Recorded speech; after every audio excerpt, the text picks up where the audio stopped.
இமயமலையில் வாழ்ந்த மகா சக்தி படைத்த யோகியான நீம் கரோலி பாபா என்ற சித்தரை பற்றி தமிழகத்தில் வாழும் வெகுஜன மக்களுக்கு எடுத்துரைத்த பாக்கியம் முருகபக்தர் திரு JSK கோபி அவர்களையே சாரும். ஒரு வருடத்திற்கு முன்னால் ஒரு தனியார் யூடியூப் சேனலுக்கு அவர் அளித்த பேட்டிதான் இதற்கு முக்கிய காரணம். அதுவரையில் ஆப்பிள் கம்ப்யூட்டர்ஸ் நிறுவனர் ஸ்டீவ் ஜாப்ஸ், ஃபேஸ்புக் நிறுவனர் மார்க் ஜுக்கர்பர்க், ஹாலிவுட் நடிகை ஜூலியா ராபர்ட்ஸ் போன்ற முக்கிய புள்ளிகளுக்கு மட்டுமே தெரிந்திருந்த இந்த சித்தரை பற்றிய ரகசியங்கள் தென்னிந்திய முருக பக்தர்களுக்கு, குறிப்பாக தமிழகத்து முருக பக்தர்களுக்கு இமயமலையில் இப்படி ஒரு சித்தர் வாழ்ந்துள்ளார், அவரின் சக்திகள் இது, அவரின் ஆசிரமம் இங்குள்ளது போன்ற அனைத்து தகவல்களையும் தெரியப்படுத்தியவர் திரு JSK கோபி. இதன் காரணமாக தமிழகத்தில் ஆன்மீக தேடலில் இருக்கும் பல அன்பர்கள் நீம் கரோலி பாபாவை பற்றிய தேடலில் இறங்கியதோடு மட்டுமில்லாமல் பல 100 கிலோமீட்டருக்கு அப்பால் இமயமலை பகுதியில் இருக்கும் அவரது ஆசிரமத்திற்கு செல்ல துவங்கியுள்ளனர். இந்த மாதம் மட்டும் திரு JSK கோபியின் ஆலோசனைப்படி இமயமலை நீம் கரோலி பாபா ஆசிரமத்திற்கு சென்றவர்களின் எண்ணிக்கை 40ஐ தாண்டும். தன்னை பற்றி யார் வாயிலாக மக்கள் அறிந்து கொள்ள வேண்டும் என்று அந்தந்த சித்தர்களை சிலரை நியமிப்பார்கள் என்று சொல்லப்படுவதுண்டு. அதன்படி பார்க்கும்போது நீம் கரோலி பாபா தன்னை பற்றி தமிழகத்து மக்கள் தெரிந்து கொள்ள திரு JSK கோபியை ஒரு கருவியாக பயன்படுத்தியுள்ளார் என்று சொன்னால் மிகையாகாது. யார் இந்த நீம் கரோலி பாபா? அவருக்கு இந்த பெயர் எப்படி வந்தது? எதனால் சாமானியர் முதல் கோடீஸ்வரன் வரை இவரின் அனுகிரகம் வேண்டிச் சென்றனர்?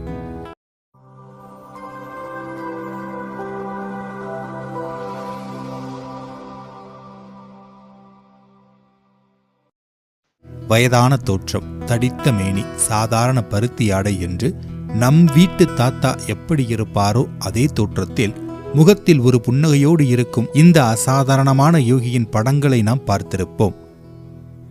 ஆனால் யோகி என்பதற்கான அடையாளங்கள் எதுவும் இல்லாமல், குறிப்பாக அதிசயங்கள் எதுவும் நடத்தாமல், தன் பேச்சால், தன் கருணையால், தன் ஸ்பரிச தீண்டுதலால் பலரின் வாழ்க்கையை மாற்றியமைத்தவர் நீம் கரோலி பாபா. கலியுகத்தில் மக்களை கடைத்தேற்றுவதற்காகவே கடவுளரின் சக்தி பிரவேசத்தில் அவதரித்தவர்கள்தான் சித்தர்கள்.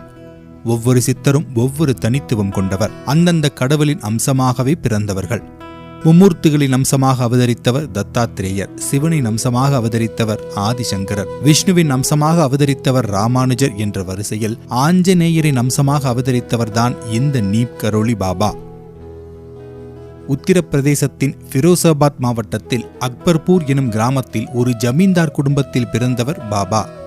இவர் அவதரித்தது 1900ஆம் ஆண்டு செப்டம்பர் மாதத்தில் சுக்லபட்சத்தில் வரும் அஷ்டமி திதியில். பாபாவின் தந்தை ஸ்ரீ துர்கப்பிரசாத் சர்மா, தாயார் ஸ்ரீமதி கௌசல்யா தேவி. இவர் பிறந்த வேலையை குறித்து கொண்ட தந்தை துர்கப்பிரசாத் தன் நண்பர்களுடன் சென்று திறமை வாய்ந்த சோதிடர்களிடம் காட்டினார். குழந்தை புகழ் மிக்கவனாகவும் எல்லோராலும் வணங்கப்படுபவனாகவும் திகழ்வான், பொருளுக்கு பஞ்சமே இல்லாமல் வாழ்வான் என்று ஜோதிடர் கூறியதை கேட்டு அனைவரும் மகிழ்ச்சியடைந்தனர்.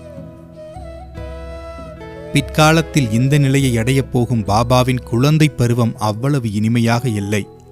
இவருக்கு 8 வயது இருக்கும்போதே தாய் இறைவனடி சேர்ந்து விட்டார். அக்காலத்தில் குழந்தை திருமணம் என்பது இயல்பான ஒன்று. 10-12 வயது இருக்கும்போதே திருமணம் செய்து வைத்து விடுவார்கள். அதே போலத்தான் பாபாவிற்கு 12 வயது இருக்கும்போது சுப்ஸ்ரீராம் பேட்டி என்ற சிறுமியை திருமணம் செய்து வைத்தார்கள். முன்பெல்லாம் ஒரு குரு தன் சிஷ்யனுக்கு தீட்சை கொடுப்பதற்கு முன் அவரின் உறுதியை தெரிந்து கொள்ள 12 வருடங்கள் ஏதாவது சக்திமிக்க இடத்துக்கு சென்று சாதனாவில் ஈடுபடுமாறு கூறிவிடுவார். அந்த சிஷ்யரும் காசி, கேதார், இமயமலை, வெள்ளியங்கிரி மலை போன்ற தலங்களுக்கு சென்று 12 ஆண்டுகள் சாதனையில் ஈடுபட்டு பின் தன் குருவிடம் திரும்புவார். இதன் அடிப்படையில் உருவாக்கப்பட்டதுதான் கும்பமேளா என்றும் சொல்லப்படுவதுண்டு. அவ்வாறு சாதனாவில் ஈடுபட்டிருந்த சாதகர் கும்பமேளாவில் நீராடி தன் சாதனா காலத்தை முடித்துக் கொள்வார். எதற்காக இந்த கருத்து இங்கே சொல்லப்படுகிறது என்றால், பாபா திருமணம் செய்து கொண்ட சில நாட்களிலேயே யாரிடமும் சொல்லிக் கொள்ளாமல் தன் வீட்டை விட்டு வெளியேறியுள்ளார். பின்னர் அவ்வூர் மக்கள் அவரை கண்டது சுமார் 12 வருடங்கள் கழித்துத்தான். இது ஒரு சாதகரின் சாதனா காலம். அதற்கு ஏற்றாற்போல யார் சொல்லி சென்றார், எங்கு சென்றார் போன்ற தகவல்கள் அவ்வளவாக எங்கும் பதியப்படவில்லை. இருந்தும் சில பக்தர்கள் கூறியதன் அடிப்படையில் முதலில் ராஜஸ்தான் சென்றவர் அங்கிருந்து குஜராத் மாநிலம் ராஜ்கோட் சென்று ஒரு ஆசிரமத்தில் தங்கி சேவை செய்து வந்துள்ளார். அச்சிறு வயதில் அவருக்கு இருந்த பக்தியை கண்ட அந்த ஆசிரமத்தின் மடாதிபதி பாபாவை அடுத்த மடாதிபதியாக அறிவித்தார். மடாதிபதியின் இந்த முடிவால் ஆசிரமத்தின் சக ஊழியர்கள் சிலர் மகிழ்ச்சியடையவில்லை. சர்ச்சை ஏற்படாமல் இருக்க பாபா அந்த இடத்தை விட்டு வெளியேறினார். அதன் பிறகு அவர் குஜராத் மாநிலத்தின் மோர்பி மாவட்டத்தின் பவானியா கிராமத்தை அடைந்துள்ளார். அங்கு ராமாபாய் ஆசிரமத்துக்கு அருகிலுள்ள குளத்தில் தங்கி தனது சாதனையை தொடர்ந்தார். குளத்தின் கரையில் அமர்ந்து மணிக்கணக்கில் தியானம் செய்வார். இதை கண்ட அப்பகுதி மக்கள் பாபாவை தலயா பாபா என்று அழைக்க ஆரம்பித்தனர். தலயா என்றால் குளம் என்று அர்த்தம். அங்கு தன்னை சுற்றி கூட்டம் கூடுவதை விரும்பாதவர் பவானியாவை விட்டு வெளியேறி உத்தரப்பிரதேசத்தின் பருகாபாத் மாவட்டத்தில் உள்ள நீப்கரோரி என்ற கிராமத்தை அடைந்தார். அதனால் வரை தேசாந்திரியாக ஊர் விட்டு ஊராக பயணம் செய்து வந்தவர் நீப்கரோரி கிராமத்துக்கு வந்தபின் சிறிது ஓய்வெடுக்க அங்கேயே தங்கினார். பாபாவின் பேச்சில் ஆன்மீகத்தை உணர்ந்த அவ்வூர் மக்கள் அவரை நன்றாக பார்த்து கொண்டனர். தங்களின் கஷ்டங்களை பாபாவிடம் கூறி ஆசி பெறுவர். அப்போது பாபா கூறும் வாக்கு அப்படியே பலிக்க ஆரம்பித்தது. எனவே பாபாவை தங்களோடு தங்குமாறு மன்றாடி கேட்டுக்கொண்டு அவர் தொந்தரவில்லாமல் தியானம் செய்வதற்கு பூமிக்கு அடியில் குகை போன்ற ஒரு நிலவரையை கட்டி கொடுத்துள்ளனர். அதில் அவர் நாள் முழுவதும் ஆன்மீக பயிற்சியில் மூழ்கியிருப்பார். இயற்கை உபாதைகள் கழிப்பதற்கு கூட அவர் வெளியே வருவதை யாரும் பார்த்ததில்லை. இரவின் இருளில்தான் அவர் வெளியே வருவார். பின்னர் கோவர்தன் என்ற பக்தருக்கு சொந்தமான நிலத்தில், அதாவது பழைய குகையிலிருந்து சுமார் 200 மீட்டர் தொலைவில் மற்றொரு புதிய குகையை கட்டி கொடுத்தனர். அந்த குகை இப்போதும் உள்ளது. பாபா இந்த குகையின் கூரையில் ஒரு ஹனுமன் கோவிலை கட்டினார். அந்த கோவிலின் விக்கிரக பிரதிஷ்டை தினத்தில் அதுவரை கௌபீனம் மட்டுமே உடுத்தி நீண்ட தலைமுடியோடு இருந்தவர் தனது நீண்ட முடியை நீக்கி மொட்டையடித்து இடுப்பு துணிக்கு பதிலாக நீண்ட பருத்தி வேட்டியை அணியத் துவங்கினார். புதிய குகைக்கு சென்ற பிறகு பாபா கிராமவாசிகளுடன் அதிகம் பழகத் தொடங்கினார். அவர் தனது வயதுக்குட்பட்ட இளைஞர்களுடன் நட்புறவை வளர்த்துக் கொண்டார். அவர்களின் விளையாட்டுகளில் அடிக்கடி பங்கேற்பார். அவருடைய வியக்கத்தக்க செயல்களின் தனித்தன்மையைக் கண்டு அவர்கள் மிகவும் பிரமிப்படைவார்கள். கண்ணாமூச்சி விளையாடும் போது காட்டில் எங்கு மறைந்திருந்தாலும் அவர்களை பாபா எளிதில் கண்டுபிடித்து விடுவார். ஆனால் அவரது முறை வரும்போது அவரை யாருமே கண்டுபிடிக்க முடியாது. யார் கண்ணுக்கும் புலப்படாமல் மறைந்து போவார் என்றுதான் சொல்ல வேண்டும். தரையில் ஓடிப்பிடித்து விளையாடுவது போல மரத்தில் ஓடிப்பிடித்து விளையாடுவார்கள். அவர் ஒரு மரத்தின் உச்சியில் இருப்பதை பார்த்து அந்த மரத்தின் உச்சியை அடைந்து பார்த்தால் அவர் அடுத்த மரத்தின் உச்சியில் இருப்பார். இத்தனைக்கும் அவர் இந்த மரத்தில் இருந்து அடுத்த மரத்துக்கு தாவியதை யாரும் பார்த்திருக்க மாட்டார்கள். கிராமத்தில் உள்ள குளத்தில் நீராடும் போது பாபா தண்ணீருக்கு அடியில் மறைந்து கொண்டு நீண்ட நேரம் கழித்தே வெளியே வருவார். இந்த செயல்கள் அனைத்தும் மற்றவர்களுக்கு ஆச்சரியமாகவும் அதிசயமாகவும் இருந்தது. ஒரு சாமானிய மனிதர் செய்ய முடியாத பல லீலைகளை பாபா நடத்தி கொண்டிருந்துள்ளார். இதனால் பாபா மீது அப்பகுதி மக்களுக்கு மேலும் ஈர்ப்பு உண்டானது. பலர் அவரின் தீவிர பக்தரானார்கள். அப்படிப்பட்ட பக்தர்களின் ஒருவர் பெயர் கோபால். பரம ஏழையான அவர் பறவைகளை பிடித்து விற்பதை தொழிலாக செய்து வந்தார். தினமும் பாபாவை தரிசித்துவிட்டு செல்வார். தன்னிடம் இருக்கும் சொற்ப பணத்தின் மூலம் பாபாவிற்கு பழங்களும் பாலும் கொண்டு வந்து கொடுப்பார். தன்னை காண வரும் பக்தர்கள் தன் அனுமதி இல்லாமல் யாரும் தன் குகைக்குள் வரக்கூடாது என உத்தரவிட்டிருந்தார் பாபா. இந்த உத்தரவை மறந்த கோபால் பாபாவிற்கு கொண்டு வந்த பாலை கொடுப்பதற்கு பாபாவின் அனுமதி கேட்காமல் குகைக்குள் சென்று விட்டார். அங்கு அவர் கண்ட காட்சி அவர் உடலில் இருந்து உயிர் வெளியே சென்று பின் வந்தது என்றுதான் சொல்ல வேண்டும். பாபா ஆழ்ந்த தியானத்தில் அமர்ந்திருக்க அவரது உடலில் பல நாகப்பாம்புகள் சுற்றி சாட்சாத் அந்த சிவபெருமான் போல அமர்ந்திருக்கிறார். இந்த காட்சியை கண்ட கோபால் வெளவெளத்து போய் கையில் இருந்த பாலை கீழே போட்டுவிட்டு குகைக்கு வெளியில் ஓடி மயங்கி விழுந்து விட்டார். உடனே தன் தியானத்தில் இருந்து எழுந்த பாபா வெளியில் வந்து கோபாலை தூக்கி தன் மடியில் வைத்துக்கொண்டு, இதற்குத்தான் என் அனுமதியில்லாமல் யாரும் உள்ளே வர வேண்டாம் என்று கூறியிருந்தேன் என்றார். பின் மெல்ல கோபாலின் தலையை தடவி கொடுத்தார். பாபாவின் ஸ்பரிச தீண்டல் கோபாலை சுயநினைவுக்கு அழைத்து வந்தது. பாபா நடத்திய லீலைகளில் ஒன்றை அக்கிராமத்தினர் என்றும் மறப்பதில்லை. ஒருமுறை பாபாவுக்கு யாரும் உணவு கொண்டு வந்து கொடுக்கவில்லை. மிகவும் பதட்டமடைந்தவர் ஹனுமான் சிலையை நோக்கி, என்னை இப்படி பட்டினி போட்டு கொன்றுவிடப் போகிறாயா என்று கேட்க, அடுத்த சில நிமிடங்களில் யாரோ சில பக்தர்கள் கையில் தட்டில் பால், பழம், உணவு போன்றவற்றை கொண்டு வந்து பாபாவுக்கு படைத்தனர். கிராமத்தினர்களை பொறுத்தவரை அவர் ஆஞ்சநேயரை திட்டுவதற்கு அவர் ஒன்றும் ஆஞ்சநேய பக்தர் அல்ல, அவரே ஆஞ்சநேயர்தான் என்று கூறுவர். ஏகாதசி மற்றும் பௌர்ணமி தினங்களில் பாபா கங்கைக்கு சென்று நீராடுவது வழக்கம். அப்படி ஒரு நாள் பாபா கோபால் மற்றும் மற்றொரு இஸ்லாமிய பக்தரோடு சென்று கொண்டிருந்தார். அப்போது அவர் செல்ல வேண்டிய ட்ரெயின் இவர்கள் ஒரு 200 மீட்டர் இடைவெளி இருக்கும்போது புறப்பட்டு விட்டது. கோபாலும் மற்ற பக்தரும் ஐயோ ட்ரெயினை தவறவிட்டு விட்டோம் என்று நினைக்க அடுத்த நொடி ட்ரெயின் நின்று விட்டது. பாபா நடந்து சென்று ட்ரெயினில் ஏறி அமர்ந்த பின்தான் ட்ரெயின் அவ்விடத்தை விட்டு நகர்ந்தது. அச்சமயத்திலெல்லாம் பாபாவை யாருக்கும் அவ்வளவாக தெரியாது. நிச்சயமாக ட்ரெயின் டிரைவர் இவர்கள் வருவதை பார்த்து வண்டியை நிறுத்தி இருக்க வாய்ப்பும் இல்லை. இருந்தும் அன்று அங்கு அப்படி நடந்தது. உடன் வந்தவர்களுக்கு ஒன்றும் புரியவில்லை. ஆனால் இந்த நிகழ்வு அப்பகுதி முழுவதும் பரவியது.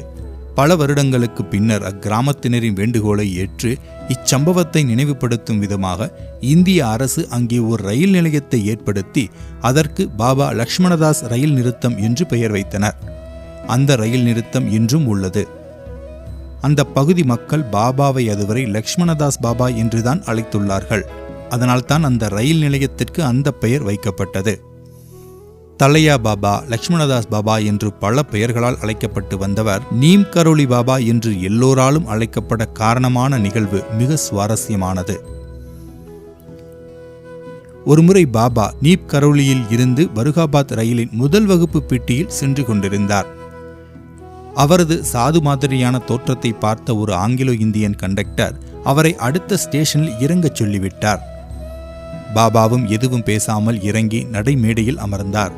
ரயில் புறப்படட்டும் என்று கண்டக்டர் பச்சை கொடியை அசைத்தார். ஆனால் ரயில் நகலவில்லை.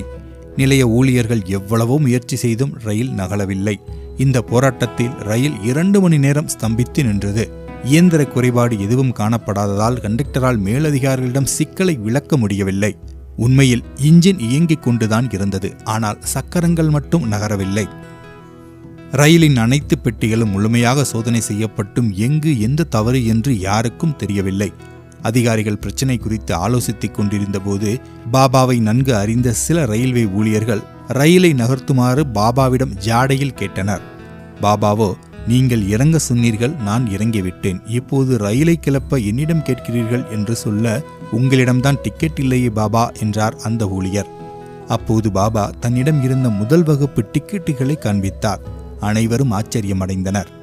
பிறகு எல்லோரும் மன்னிப்பு கேட்டு பாபாவை ரயிலில் ஏறி அமர வைத்தனர். அடுத்த நொடி ரயில் புறப்பட்டது. பாபாவின் சக்திதான் ட்ரெயினை நகலவிடாமல் செய்துள்ளது என்பதை அனைவரும் புரிந்து கொண்டனர். அப்போதிருந்து நீப் கரோலி கிராமத்தைச் சேர்ந்தவர் என்பதால் நீப் கரோலி பாபா என்று பிரபலமானார். 1935ஆம் ஆண்டில் ஒரு பணக்காரர் நீப் கரோலிக்கு வந்து கோவர்தன் மற்றும் சில பக்தர்கள் முன்னிலையில் பாபாவுக்கு தங்க நாணயங்கள் நிறைந்த வெள்ளி தட்டு ஒன்றை வழங்கினார். பாபா அந்த பிரசாதத்தை ஏற்கவில்லை. அவர் அதை நிராகரித்தது பக்கத்தில் இருந்த பக்தர்களுக்கு வெறுப்பை ஏற்படுத்தியது. ஏனென்றால் அவர்கள் அந்த தங்கத்தை வாங்கி பாபா தங்களுக்கு கொடுக்க வேண்டும் என்று விரும்பினர். ஆனால் பாபா அப்படி செய்யாமல் தங்கத்தை திருப்பிக் கொடுத்தது அவர்களுக்கு ஏமாற்றத்தை அளித்தது. இந்த சம்பவம் நடந்து சில நாட்களுக்கு பிறகு மற்றொரு பணக்காரர் பௌர்ணமி நாளில் செய்யப்படவிருக்கும் யாகத்திற்காக சுத்தமான 30 கேன் நெய்யை பாபாவிடம் கொடுப்பதற்காக வந்திருந்தார். அவர் வந்த சமயத்தில் பாபா ஆசிரமத்தில் இல்லை. அப்போது அவர் பருகாபாத் நகரில் கங்கையில் குளித்துக் கொண்டிருந்தார். இந்த சமயத்தில் பாபா இல்லாத நேரத்தில் தங்கத்திற்கு ஆசைப்பட்ட அந்த சில பக்தர்கள் அந்த பணக்காரரிடம் பாபாவை பற்றி இழிவாக பேசி நெய் கேன்களுடன் அவரை வெளியே செல்லுமாறு வற்புறுத்தினர். பாபா பருகாபாத்திலிருந்து நீப் கரோலி ஆசிரமத்தில் நடப்பதையெல்லாம் பார்க்க முடிந்தது. திரும்பி வந்து அந்த பக்தர்களை கண்டித்து வருடாந்திர யாகம் செய்யும் எண்ணத்தை கைவிடுவதாக கூறி அக்கிராமத்தை விட்டு வெளியேறினார். 18 வருடங்கள் அங்கே வாழ்ந்தவர் இந்த செயல்களின் காரணமாக அங்கிருந்து வெளியேறினார். நீப் கரோலியை விட்டு வெளியேறிய பிறகு பாபா பதேகர்கில் உள்ள கிலோகாட்டில் கங்கை கரையில் சில காலம் வாழ்ந்தார். அங்கு அவர் உள்ளூர் மக்களுடன் இயல்பாக பழகினார். அங்கு சில மாடுகளையும் கூட வளர்த்தார். அவர் வளர்த்த மாடுகள் பாபாவின் கட்டளைக்கு கீழ்ப்படிந்து நடப்பதை பார்த்த அந்த கிராமத்து மக்கள் ஆச்சரியம் அடைந்தனர். அவர் அங்கு தங்கியிருந்த காலத்தில் பல இராணுவ வீரர்களுக்கு தனது ஆசிகளையும் தரிசனத்தையும் அளித்தார்.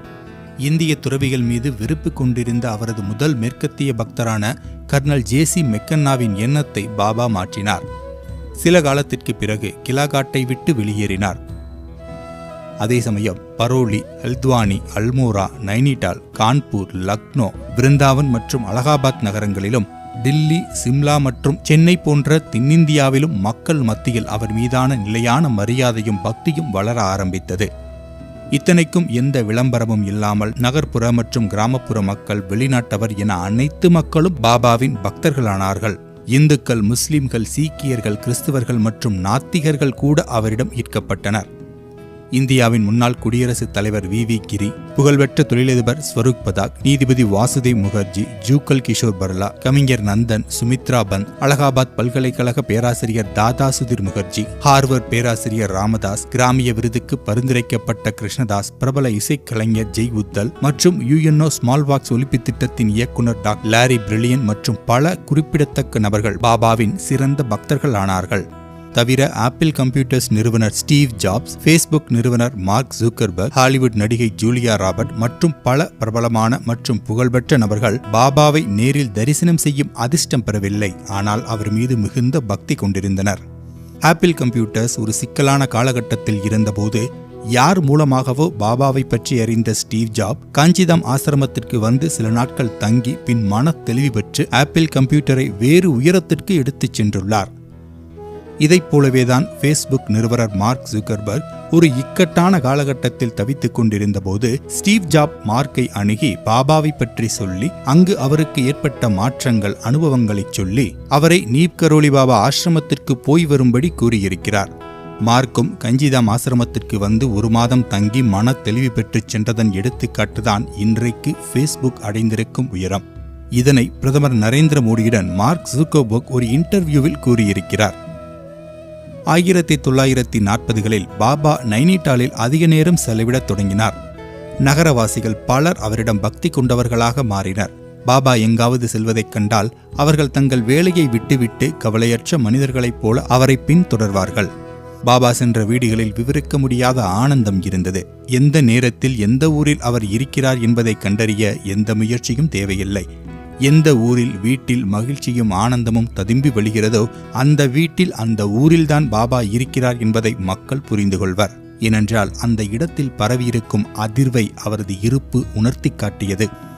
அவர் எப்போதாவது தனது பக்தர்களின் வீடுகளில் தங்குவார். ஆனால் அவர் பெரும்பாலான நேரத்தை ஊருக்கு வெளியே 2 கிலோமீட்டர் தொலைவிலுள்ள தனிமையான மனோரா மலைப்பகுதியில் கழிப்பார். சில சமயங்களில் அவர் இரவுகளை சாலையோர கைப்பிடி சுவர்களின் மேல் கழிப்பார்.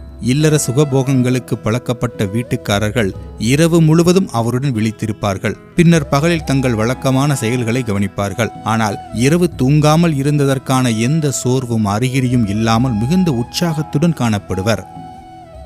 1950களின் முற்பகுதியில் பாபா மனோரா மலைப்பகுதியில் முதலில் ஒரு ஹனுமார் கோவிலை கட்டினார்.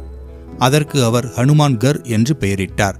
பின்னர் அடுத்த 10 ஆண்டுகளில் பூமிதார், கைஞ்சி, காக்ரிகாட், விருந்தாவன், கான்பூர், லக்னோ, சிம்லா, டெல்லி மற்றும் பல இடங்களிலும் கோவில்களையும் ஆசிரமங்களையும் கட்டினார். இந்த ஆசிரமங்கள் மற்றும் கோவில்கள் மீது அதிக மதிப்பும் மரியாதையும் வைத்திருந்தார் பாபா. அதே சமயம் அவற்றின் மீது விருப்பமோ பற்றோ அவரிடம் இருந்ததில்லை. ஒவ்வொரு கோவிலையும் கட்டி முடித்தவுடன் அதன் நிர்வாகத்தை உள்ளூர் அறக்கட்டளைக்கு மாற்றிவிடுவார். இந்தியாவில் பெண்கள் எதிர்கொள்ளும் சமூக வரம்புகள் காரணமாக பாபா அவர்களுக்கு ஆசிரமங்களில் சிறப்பு வசதிகளை செய்து கொடுத்தார். இதன் விளைவாக பெண் பக்தர்கள் தங்கள் உணர்வுகளுக்கு ஏற்ப பாபாவை தங்கள் குருவாக, தந்தையாக, சகோதரனாக அல்லது மகனாகவும் ஏற்றுக்கொண்டனர். பல பெண்கள் ஆசிரமத்தின் அனைத்து நடவடிக்கைகளிலும் பங்களித்தனர். ஆசிரமத்திற்கு பாபாவை தரிசனம் செய்ய வரும் பக்தர்களுக்கு தினசரி அன்னதானம் வழங்கப்பட்டது. மேலும் அவர்களுக்கு வீட்டுக்கு எடுத்துச் செல்ல பிரசாத பாக்கெட்டுகளும் வழங்கப்பட்டது. பாபாவை தரிசிக்க வரும் சாது மற்றும் சன்னியாசிகளுக்கு பணம், போர்வைகள் மற்றும் உணவும் வழங்கப்பட்டது. எப்படி சூரியன் இருளை பார்த்ததில்லையோ அதைப் போலவே பாபாவிற்கு பொருளுக்கு எந்த பற்றாக்குறையும் வந்ததில்லை. அவர் பிறந்தவுடன் அவரின் ஜாதகத்தை கணித்த ஜோதிடர் கூறிய விஷயம் இங்கே மெய்யானது. ஒரு குடும்ப தலைவனாக எப்படி பொறுப்பாக நடந்து கொள்கிறாரோ அதனைப் போலவே இந்த பரந்த உலகில் தன் பக்தர்களையும் தன் பிள்ளைகளைப் போலவே கவனித்துக் கொள்வார். ஆம், பாபா ஒரு கிரகஸ்த யோகி. அவருக்கு மனைவியும் 2 மகன்களும் 1 மகளும் இருந்தனர். 1950களில் இருந்து அவரது மகா சமாதி வரை பாபா பல கோவில்கள் மற்றும் ஆசிரமங்களுக்கு சென்றார். ஆனால் நீண்ட காலம் ஒரே இடத்தில் தங்கியதில்லை. எங்கு தங்கினாலும் எளிமையாக வாழ்ந்து பிறர் நலனில் அக்கறை கொண்டவராகவே விளங்கினார். பாபாவின் பக்தர்கள் எல்லா தரப்பிலிருந்தும் வந்தவர்கள். அவர்களில் சிலர் சீரழிந்த வாழ்க்கை நடத்தினாலும் அவர்கள் தங்கள் கெட்ட பழக்கங்களை கைவிடும்படி பாபா எப்போதும் வற்புறுத்தியதில்லை. மாறாக அவர்களை தன் இருப்பில் அமர்த்திக் கொண்டு தேவையானதை செய்தார். காலப்போக்கில் அவர்கள் தங்கள் கெட்ட பழக்கங்களை தாங்களாகவே கைவிட்டனர். பாபா அடிக்கடி மக்களிடம் இப்படி கூறுவார்: எல்லோரும் இயற்கை ஞானத்துடன் இந்த உலகில் பிறந்தவர்கள்தான். கடவுள் அனைவருக்கும் இந்த ஞானத்தை வழங்கி இருக்கிறார் என்பார். பாபா ஒரு நாத்திகரையோ அல்லது ஒரு துர்மார்க்கரையோ அல்லது ஒரு பக்தரையோ அல்லது ஒரு துறவியிடமோ யாரிடம் பேசினாலும் சரி, முதல் சந்திப்பிலேயே அவர்களுக்குள் ஒரு ஆன்மீக விதையை விதைப்பார். காலப்போக்கில் அந்த விதை முளைத்து வளர்ந்து பூத்து காயாகி பின் இறுதியாக கனியும். அத்தகையவர்கள் ஒரு மாற்றத்தை உணர்வதை அங்கே இயல்பாகவே பார்க்க முடிந்தது. பாபா அனைவரையும் சமமாக நடத்தினார். துறவிகள் பொதுவாக பெண்களிடம் இருந்து தூரத்தை கடைபிடித்தாலும் பாபா அவர்களுடன் சுதந்திரமாக இருப்பார். எந்த பெண்ணின் கையையும் விளையாட்டுத்தனமாக பிடித்து எந்த தயக்கமும் இன்றி அவளது மூக்கை பிடித்து வேடிக்கை காட்டுவார். அவரது இந்த நடத்தை அங்கே பொருத்தமற்றதாகவே காணப்படாது. ஆண் மற்றும் பெண் பக்தர்கள் இருவரும் அவரது பாதங்களை பிடித்து விடுவர். அவரது இருப்பும் ஸ்பரிச தீண்டுதலும் தொடுதலும் நல்ல எண்ணங்களையும் உணர்வுகளையும் உடன் இருந்தவர்களுக்கு கடத்தியது. இதை அவரை சுற்றி இருந்த அனைவரும் உணர்ந்தனர். பாபா எல்லா மனிதர்களையும் தனது சொந்த குழந்தைகளாகவே கருதி வழிநடத்தினார். தன் பக்தர்களை தன் குழந்தைகளைப் போல நீ போ வா என்றுதான் அழைப்பார். தன்னை குறிப்பிடும் போது நாம் என்று கூறுவார். யாரை ஒருமையில் அவரது வார்த்தைகளில் அன்பும் கருணையும் ததும்பி வழியும். பாபா உலகம் ஒரே குடும்பம் என்ற கருத்தை வளர்த்து அன்பு அனைத்தையும் ஒன்றாக இணைக்கிறது என்று கூறுவார். அவரது இரத்த உறவுகளும் மற்றவர்களும் இந்த உலகளாவிய குடும்பத்திற்குள் அவரோடு இணைந்தனர். பாபாவின் இறுதிச் சடங்கு செய்யப்பட்ட போதுதான் அவரது உறவினர்கள் பற்றி பக்தர்கள் அறிந்து கொண்டனர். பாபா கூறுவார்: இந்த முழு பிரபஞ்சமும் என் வீடு. அதில் வசிப்பவர்கள் அனைவரும் எனக்கு சொந்தக்காரர்கள். ஒவ்வொரு பெண்ணும் எனக்கு தாய் அல்லது சகோதரி, ஒவ்வொரு ஆணும் எனக்கு தந்தை அல்லது சகோதரன். இவை அனைத்தும் கடவுளின் குடும்பம் என்பார். உங்கள் மனத்தில் கடவுளை ஒரு குறிப்பிட்ட தோற்றத்தில் பார்க்க முயற்சி செய்யாதீர்கள். பதிலாக எல்லாவற்றிலும் அவரை பார்ப்பது நல்லது என்பார். 1973ஆம் ஆண்டு செப்டம்பர் 11 கைஞ்சிதாமில் இருந்து ஆக்ரா விருந்தாவன் ஆசிரமத்திற்கு தனது இளைய மகன் தர்மநரேன் சர்மாவோடு வந்தவர் விருந்தாவன் ஆசிரமத்தில் தனது பூத உடலை துறந்து மகா சமாதியடைந்தார். தனது மகா சமாதி தினத்திற்கு முன்னும் பின்னும் அவர் செய்து கொண்டிருக்கும் செயல்கள் யாவும் ஒரு புரியாத புதிராகவே உள்ளது. உத்தரப்பிரதேசத்தின் முன்னாள் கவர்னர் KM முன்ஷி பாபாவின் மகா சமாதிக்கு பின் ஒரு அறிக்கை வெளியிட்டார். அதில் பாபா எங்கிருந்து வந்தார், எங்கு சென்றார் என்று யாருக்கும் தெரியாது. அவருடைய உண்மையான பெயர் யாருக்கும் தெரியாது. அவரை பற்றி நாம் அறிந்தது அவருடைய அருளால் மட்டுமே என்று குறிப்பிட்டிருந்தார். ஒரு தெய்வ அவதாரம் மனித உருவில் சில காலம் வாழ்ந்தால் எப்படி இருக்கும் என்பதற்கு ஒரு சரியான எடுத்துக்காட்டுதான் நீம் கரோலி பாபாவின் வாழ்க்கைச் சரிதம். நன்றி.